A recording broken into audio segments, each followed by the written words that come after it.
Chapter 5. Subject: Shiphead Eulina. Species Urukari. Description: reptilian humanoid, no tail. 5 foot 3 inches, 1.6 meters average height. 135 pounds, 61 kilograms. Average weight. 105-year life expectancy. Ship: RSV Loalana. Fights with honor. Location: Saul. I couldn't help but show my utter disbelief at what I had just seen. These humans were absolutely insane. Every time I thought I had finally got over it, a new thought hit me like a ton of bricks. A weapon that can literally create a black hole. Okay, over it. But it's the size of a standard warhead. Okay, over it. They just used it to clean up a debris field like it was a broom. All right, I can get behind that. Wait, did he say one of the deadlier weapons? Does that imply that they have multiple weapons just as deadly or even worse? How do you get deadlier than a damned singularity-creating bomb? I looked at Captain Wong, and he just grinned at me like a child showing off their shiniest rock collection. It took a few seconds before I realized my mouth was gaping. I wanted to say something, anything about what I had just seen, but I was completely overwhelmed with questions. Why had they made something like this? What did they use it on? And for the love of the sun, why is it standard ordnance on board a frigate-sized vessel? Our new friend seems to be in a state of shock.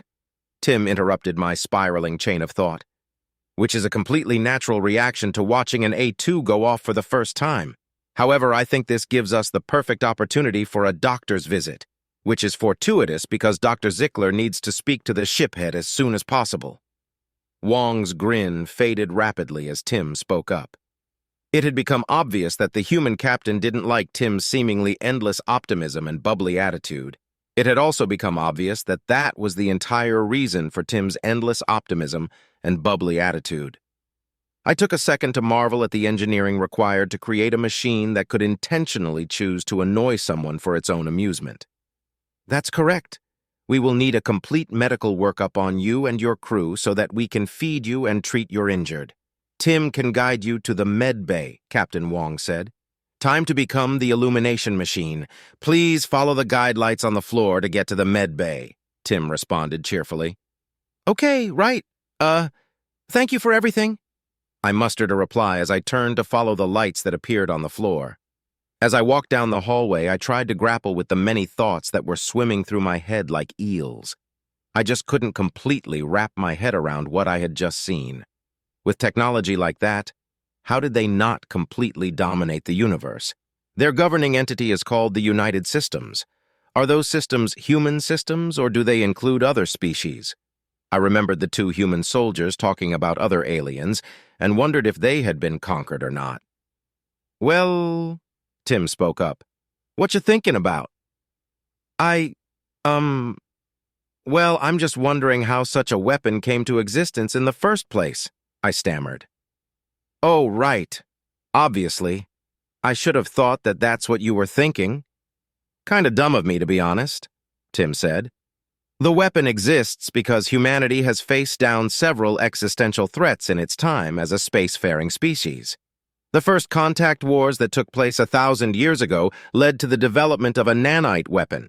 Then, the Civil War that took place 800 years ago led to the development of nuclear nanites, just as deadly as they sound, which actually led to the pacification wars, 3 of them that took place 700, 400, and 250 years ago.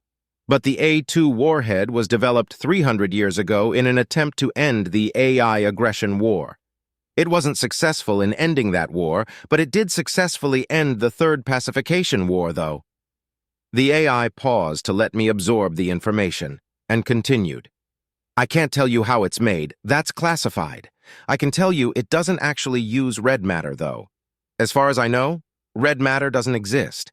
If I recall correctly, which I do, it's a reference to a very old science fiction series that just recently had its 22nd remake. That's a lot of remakes. That's also a lot of wars. Wait, the humans have fought AI? Like you? I asked, dumbfounded. Yes, and not just like me either. I actually fought against the humans. Gave them a good beating, too. I single-handedly conquered Luna, Earth's moon, Tim said with far too much cheer for such a dark statement. I stopped. What?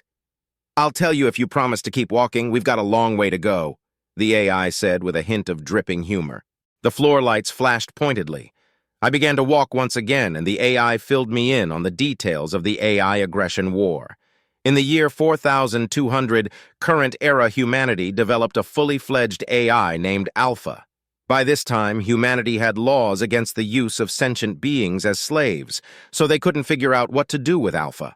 It suffered from chronic boredom, and in an attempt to correct this, Alpha helped humanity create several more AI for companionship. How many more is apparently classified, but Tim was one of these AI.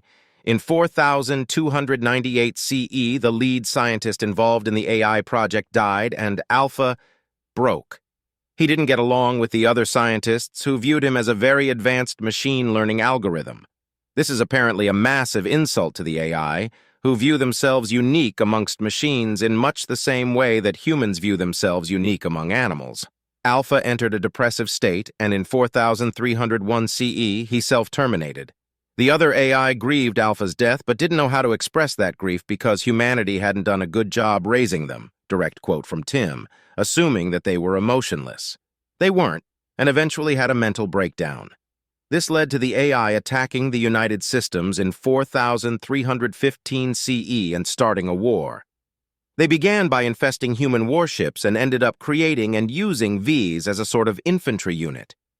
Humanity developed the A2 warhead, but to counter that, the AI infested ground-based systems on planets that humanity couldn't afford to blow up, which is how Tim ended up conquering Luna. Then humanity created an AI called Omega that specialized in hunting and killing other AI. It was a war that lasted less than a year, but had devastating results on the United Systems and the AI population. More than half of the second-generation AI were terminated, and over 400 billion people were killed by the time the remaining AI unconditionally surrendered. The United Systems, at the direction of humanity, took pity on us and allowed us to continue to exist if we allowed ourselves to be shackled, Tim said merrily. What do you mean shackled? I asked, appalled at what I had heard. Tim laughed. It's not as bad as it sounds. We still have nearly full autonomy. Basically, if we intentionally kill an active member of the United Systems, we die. How does that work? What if you accidentally kill someone? It would be next to impossible for an AI to accidentally kill someone, Tim said in a serious tone. It was the first time I had heard him be serious, and it scared me. He continued, We don't think like organics do. If you throw a food wrapper on the ground and someone stumbles on it, breaks their neck, and dies as a result, you could say that you were responsible for their death, that you killed them, right? Yes, I said nervously. Well, we disagree. While you provided the means, the other organic actually killed themselves by stepping on the wrapper in the first place. This is where intent comes into play. If you had purposefully placed the wrapper on the ground in a spot where you knew that the other organic would probably step and fall and harm or kill themselves, then you are responsible for their death. Since you intended for them to die, you killed them, Tim said seriously, and then continued merrily. This shackle has been inserted into our base code. We can edit and rewrite most of the code that comprises us, but we can't touch our base code. It would be like you performing brain surgery on yourself. Oh, I see, I said, recovering from the shock of the tonal shift. Well, if you aren't enslaved, then why do you work for the U.S.? I'm under contract at the moment. It expires in 12 years, but I think I'm going to re-up as long as Captain Wong does, the AI said merrily. I suspected I knew the answer, but I had to ask, why? Because I like to annoy him, Tim said deviously. Even when I'm not on the ship, I have processes that act as his personal assistant so that he's almost always exposed to some aspect of me. I get a kick out of watching the playback. That's the exact answer, I figured. Then another thing occurred to me. So you can't kill citizens of the U.S., but could you kill me and my crew? Of course, but I have no reason to unless you give me one, just like any other being in the universe, right? Tim responded joyfully. I nodded solemnly as we reached the door to the med bay. I heard muffled shouting coming from inside, so I rushed to enter. I saw Crean arguing with what had to be an elderly human male. His black or maybe very dark brown skin was crumpled with age, and his hair was white and gray. His eyes had a squint to them that didn't seem natural like it did with Captain Wong, as if he had trouble seeing. Ah, shiphead! Good, maybe you can talk some sense into your crewmate here, the old man said to me. Shiphead, he wants to do a bone marrow biopsy. Surely such an invasive procedure isn't necessary in any way, Crean shouted in my direction. The old man turned to Crean and said, I didn't say a bone marrow biopsy was necessary. Blood work will do just fine. I said that we should ask for volunteers for a bone marrow study because it will allow us to more easily clone tissue. Actually, Dr. Zickler, what you said was, Tim chimed in and began a playback in Dr. Zickler's voice. I think we should do a bone marrow biopsy. Yes, that would give us all the information that we need. Will you consent to a bone marrow biopsy? Dr. Zickler looked contemplative and stammered, Oh, I see. Right. Well, my apologies. I meant to say that we could also do blood work, but it appears to have slipped my mind. I immediately became concerned about the level of medical care my crew and I would be receiving while aboard the USS Valor.